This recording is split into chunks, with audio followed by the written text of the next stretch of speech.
Hello guys, welcome back to my channel. Now, I haven't done one of my feminine intelligence videos in a very long time, but I was inspired by this TikTok that I saw on social media and actually reminded me of a point that I had made in one of my own TikToks that I had made, I feel like almost 2 years ago at this point, about friendships and insecurity and insecure people. So let's watch. I said I would do a video talking about insecure people and how I think they're the most self-centered people on the planet, yet they get a pass. I said I would do that, so here I am doing that. I did make a video a while ago talking about why I in particular can't be friends with people who are insecure just because I wouldn't be a good friend to them.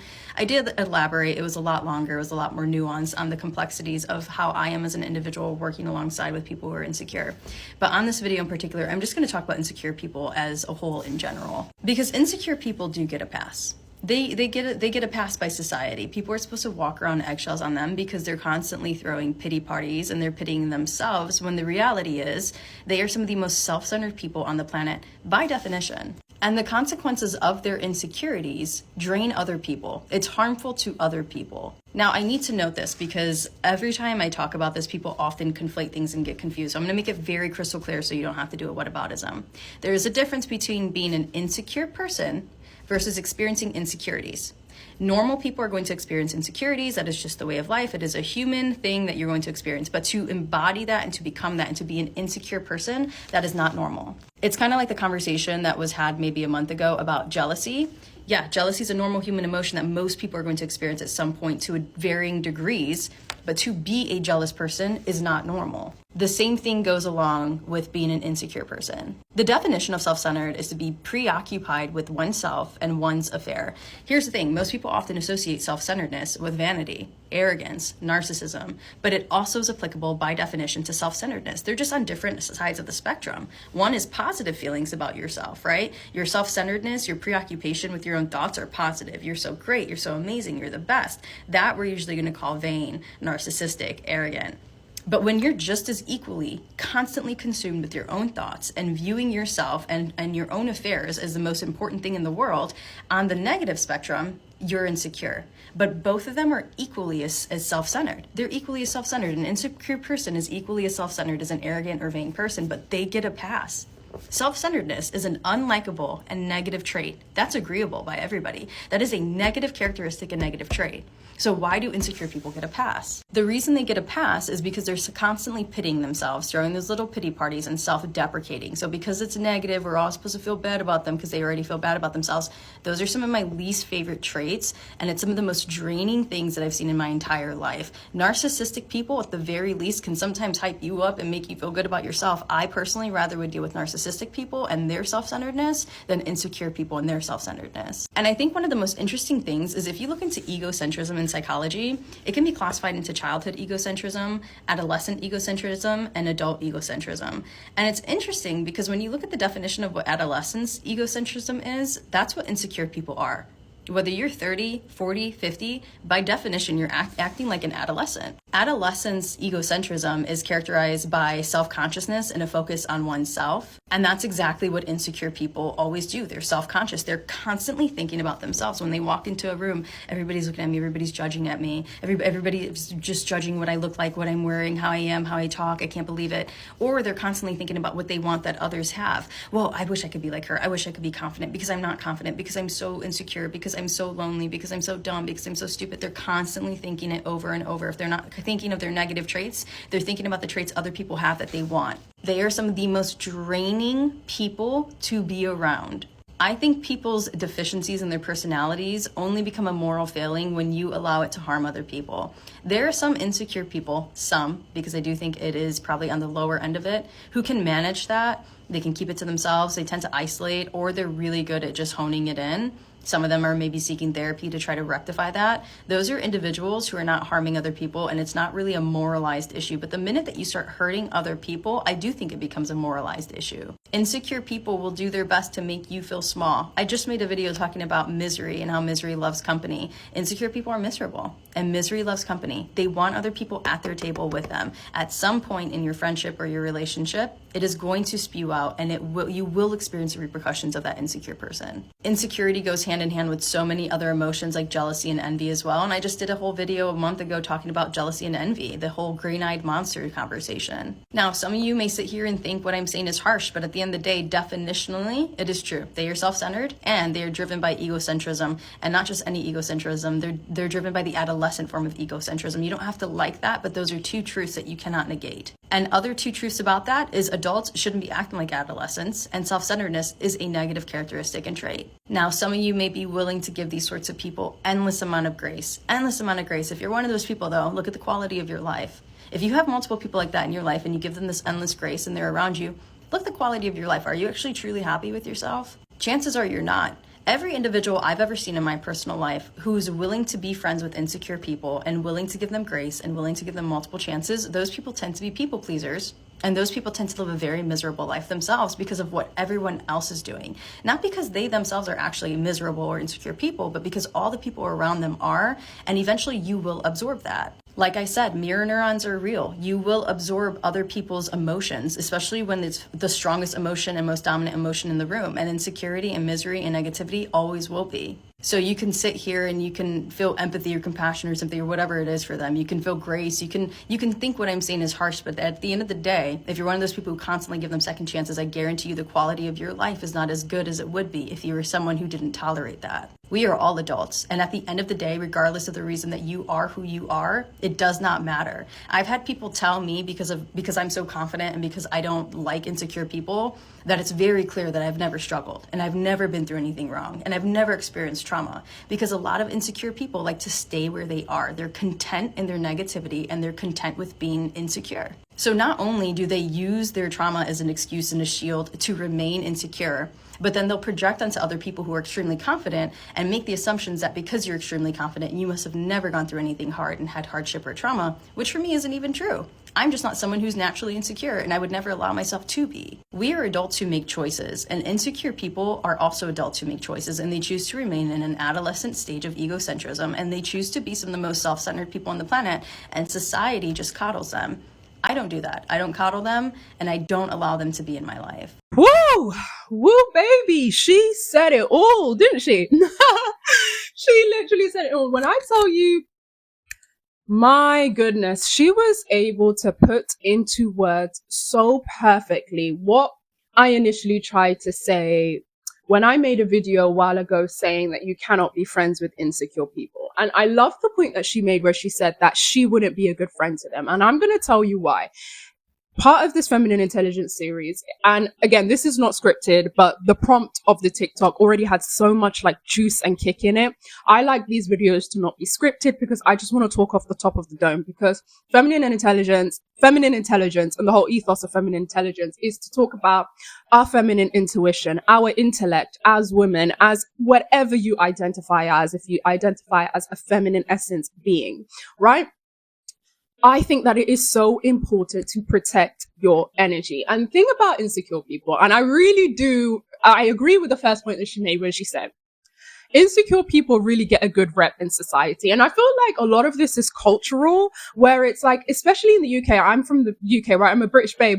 And we have this big emphasis on, humility, being humble, not being arrogant. And humility is a beautiful quality to have, right? To have haya is what we say in Islam. Like, haya is the Arabic word for like just this shyness and this humility. It's just like, I love it. And it's also something I see in British people all the time, like this humility. I feel like that is one of the best things about being British. It's like, we're just not these like brash, arrogant people, right? Like, it might sound like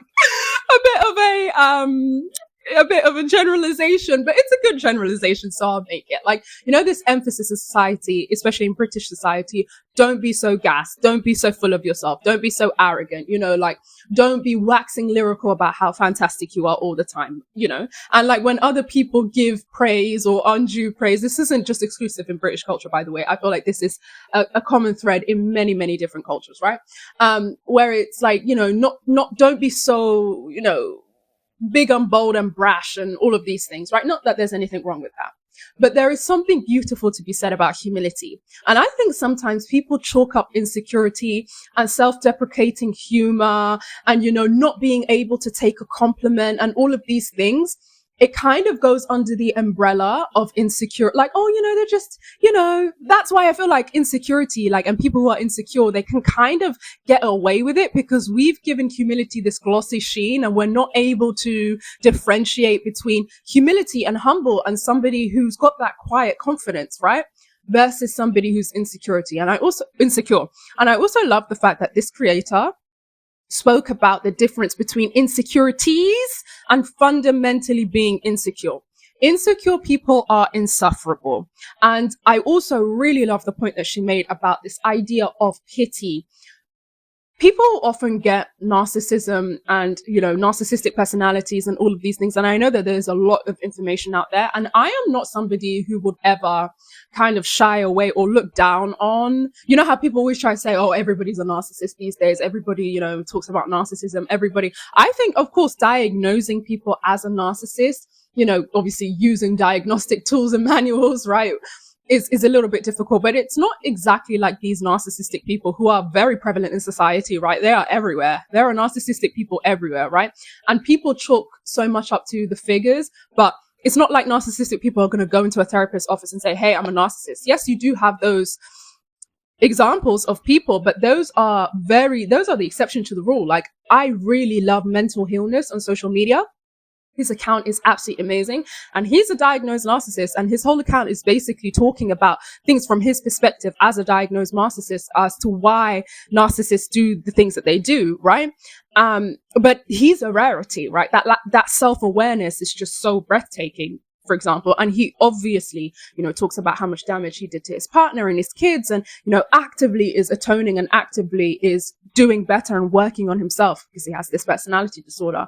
But not only is he a full-blown narcissist, but he also says there's a lot of narcissistic people in society. And he always prefaces his videos by saying, I'm not saying this person is a narcissist, but the traits that they're showing is, very conducive to, the things that I would do. So again, I'm not somebody who kind of looks down on people in society talking about narcissism. I think actually more and more people need to talk about narcissism, narcissistic parents, narcissistic spouses, narcissistic family structures, narcissistic bosses, like co-workers, all sorts. Like, it affects every single area of life in such a horrible way. And I also love when Dr. Ramani, who is incredible, like, her brain, she is such... Like, honestly, I feel like she needs to win a Nobel Peace Prize for all the work that she does on narcissism. And she said, like, this is a global epidemic. Like, this is a health crisis and people are just not talking about it, right? Because, again, that term is so loaded now and it's just got so many connotations where people think they're using it out of context. But this prevalence of people in society who are narcissistic, who are insecure. And I brought up narcissism anyway, is because I think that there is a big crossover between narcissism and insecurity, where people who are fundamentally insecure, what they want more than anything is pity. And people misunderstand narcissism. Narcissism, particularly with covert narcissists, what they want is your pity, because when you pity somebody, when you feel sorry for them, you're malleable. And right, I can use you to self-regulate and self-soothe by abusing you. And you're not going to do anything because you feel sad for me. You feel sorry for me, right? You just feel like, oh, it's okay. So-and-so is just like that. So-and-so, it's just who they are. I'm not going to take it personally. And you're just taking lashings from people where it's like, this is not acceptable. And if you are a confident person, if you're somebody who has that aura, that glow, if you're somebody who's positive, right? You're striving for things in society. You're not just okay with the bare minimum, right? If you're somebody who's content with your life, okay? If you're somebody who has any level of confidence and like a positive, grounded self-concept, you are going to be a target, because these insecure people, I spoke about it a little bit on my TikTok, but like, say this is a cup, and this cup, like it's your internal self, right? And it's overflowing with negative emotions. If I keep putting product into this cup, it's going to flow out everywhere and it's going to flow out onto you, right? It's going to attack you. That's exactly what insecure people are like. They have so much insecurity within them that it flows out everywhere. And I think in society as well, like, we almost see insecurities as endearing, right? We almost see it as endearing. Like, have you ever complimented somebody And, you know, instead of accepting the compliment, they bounce it back. And it's just this icky, awkward, uncomfortable feeling where it's like they can't even accept a compliment. And I think so much of that is really cultural, right? It's cultural. My background, like I'm Somali, and mashallah, like Somali women, they inspire me. They are so confident, so elegant. There's just so much to them, right? But like there isn't this, like this concept of like not being able to take a compliment. Like, and also I see this emphasis on humility, and we often use humor in my culture, right? When there's like excess praise, right? It's not something that, people just like to sit in. All right. That's why I say this thread of humility kind of goes through all different types of cultures. I also saw the same thing when I lived in Saudi Arabia. It reminded me so much of my own culture about like, using humor and things of that nature. But when you compliment somebody and they just can't accept the compliment, and it really just made me feel like, oh my gosh, so much of this is like conditioning by society, where if you was to say, oh, thank you so much, thank you, and just like sit in it, now you're happy and the person who gave you the compliment is happy and everything is normal and fine. But insecure people, like, I feel like insecurity is almost kind of in society given this kind of rep of being endearing, being almost kind of cute. And there is nothing cute about being with somebody who's insecure, because like I gave that analogy about the cup, it's going to flow onto you. They're going to feel like you're fair game, right? Because they know you're confident, because they know you operate differently to them. They feel as though I can say whatever I want to you. And so many of you guys have experienced this. I know this is not just me, where you've been around people who are insecure. Maybe you have insecure friends or insecure family members, and it's like they will use you to self-regulate and self-soothe. That's why you need to get away from these people. It's not cute. It's really not cute. And I think we really need to start seeing insecurities and insecure people.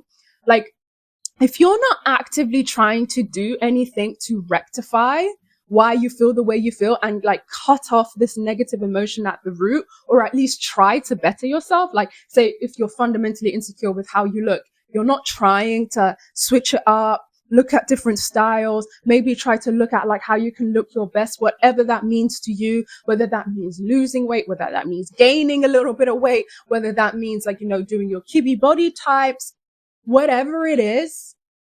There is somebody who has much less than you, who makes it work, who isn't this insufferable, excruciating person to be around. And I also, that point that creator said, these people are insufferable. Like, when you have a conversation with them, particularly if you're confident, it's like playing, what's that game? Twister. It's like playing Twister, where they will misalign anything you say. Like, have you had conversations with these people? And it's like, anything you say will be misconstrued in the most unique and creative way, where it's like, oh, you were top tier reaching to make that square peg fit into that round hole, weren't ya, babe? Like, this is a bit too much. Because they're so insecure, they read into everything you do. Like, you cannot be around people like this. They don't enjoy being around you, but they love siphoning off your energy and using you to trauma dump or to, lash out at, to self-regulate, to self-soothe. Very similar to narcissists, right? Very similar to people who have MPD. And again, like, if you're somebody who's like, oh, listen, that's inappropriate, you can't make that comparison. Well, this is just, again, from my own personal anecdotes and from my own personal experience. I see a lot of overlap with insecure people and narcissism, because that point that creator made was absolutely right. It's just two sides of the same coin. It's just like the opposite side of the same coin. You are centering yourself in a way which does not equate in reality, like has no basis in reality. People are not thinking about you nearly as much as you think that they are. And to kind of orient your life around whether or not people are thinking about you, I think is a great tragedy.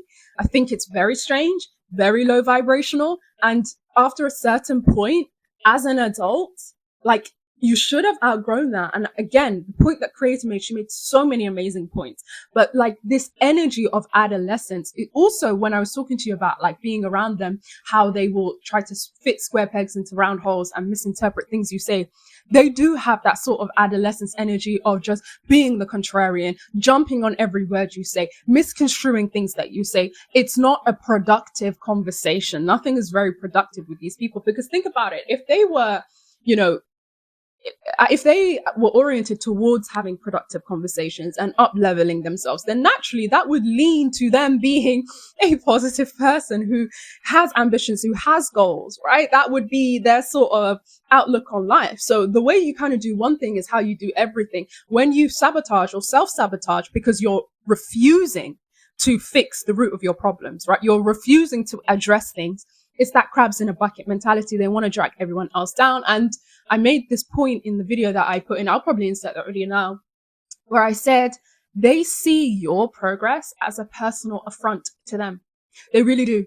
They see your positivity and your happiness, and they read that as naivety, because in their worldview, because they're so self-centered, they think that everybody should think the way that they think. And the only reason why they're insecure and you're not is because you've had life on easy mode. And that's another thing that will fuel their resentment and their sort of vitriol towards you, which makes you a prime target, which means that's why they do not even think twice about lashing out or trying to ridicule you or trying to put you in uncomfortable situations. That's how they self-regulate, because these people haven't got healthy self-concept.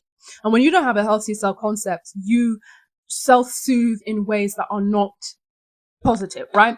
And again, when that creator made that point about this adolescence and this kind of toddler energy, that's repressed energy, right? That's energy where it's, somebody is very traumatized, so they're reverting back to childlike ways of viewing the world or childlike ways of kind of dealing with uncomfortable situations. They're not adult-like, right? When you're an adult, you've obviously transcended to the next stage in your life where you understand not everything is about me. You understand sometimes I'm going to be uncomfortable. You understand nobody's going to fix my life for me. This is all on me. If I want to get into my dream body, I have to pay the cost to be the boss. If I want to be self-employed, I have to pay the cost to be the boss.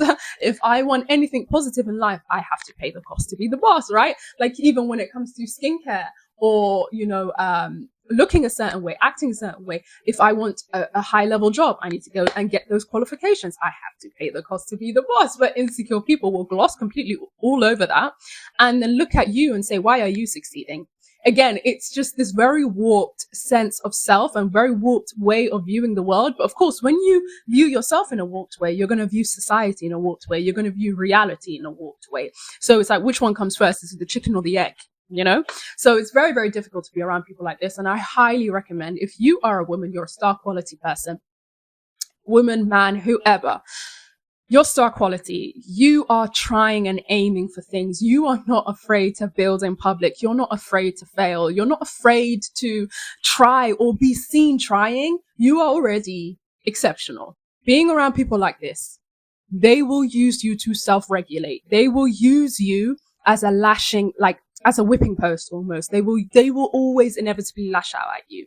It's not worth being around people like this. It's not worth your energy. It's not worth your time. And really and truly, it's really not your responsibility to self-regulate. It's not your responsibility to make these people feel better about themselves, about what they've got going on. It's really like I say, it's just not your responsibility. It's just not like what you should be wasting your precious life force energy on trying to make them feel better about themselves. Like, it's ridiculous. It's ridiculous. It's a waste of time. It's strange. And it's just, again, it's not your responsibility. So yeah, definitely I would say stay away from insecure people. Stay away from them. Like people who are fundamentally insecure. We all have our hang-ups. We all have our things that, maybe we wish we could change. Maybe we wish we, or maybe we wish something came easier to us, right? But if you're actively striving towards that thing, it will build self-esteem within you. Stay away from people who are not striving for things, because they will see you and your glow up and your kind of journey to attaining this thing, and they will try to knock you down a peg or two. And life is already hard enough than to deal with people who are not your biggest cheerleaders, who are not trying to make you feel positive or happy about yourself. Like, it's just not worth it, guys. Honestly, it's just not worth it. And you kind of get to a point where it's like, it feels so good to be around people where it's like, you can trust their intentions. You can trust that this person wants what's best for you. You could tell them good news and they're not going to be like, oh, yeah, anyway, like you want to be around someone who's like, oh my God, that's so amazing. You work so hard for it. This is so fantastic. I'm so proud of you, And if it's not that, What's the point, guys? What's the point? Like, life is already hard enough. Are you seriously going to be around these people where there's just so, they have such little self-regulation? They are so obsessed with pity and, you know, woe is me, the world hates me, you know, oh my gosh, nothing comes easy to me. They're insufferable. These people really are insufferable, and it's just not worth your energy or your time, or it's just not worth it, guys. It's not worth it. And I really feel like we need to start seeing insecurities as very alarming. Okay, it's alarming to be around somebody who's fundamentally insecure, but it's just so prevalent, I guess, in society. But honestly, like, if you're not trying to get a hold of that, sorry, we cannot be friends. Like, we cannot hang around each other. And I feel like more of us should also adopt that mentality. Like, again, it's not your responsibility to be around these people, and try to make them feel better and try to self-regulate, like, and help them self-regulate. The key there is self-regulate. You should be able to do that and self-soothe without having another person as the scapegoat, as the whipping post. You know, it's very important. So again, keep your wits about you, guys. I really enjoy filming these feminine intelligence videos. I have so many different topics coming up. So yeah, stay tuned, guys. I know usually I film this in the car, but you know, today I was just like, okay, look, I got my lighting, I got everything, so I'm going to film them at home. But you know, usually the car was like my signature background for my feminine intelligence series. But I'm going to make a habit of like saving these prompts and saving this inspo and then making videos about it, because I just loved this video. It was such a good, amazing prompt, and the way she just put it into words so effortlessly. Definitely follow that creator. And yeah, guys, I'll see you guys in another one. I love you so much. Take care of yourselves and see you in the next one. Mwah.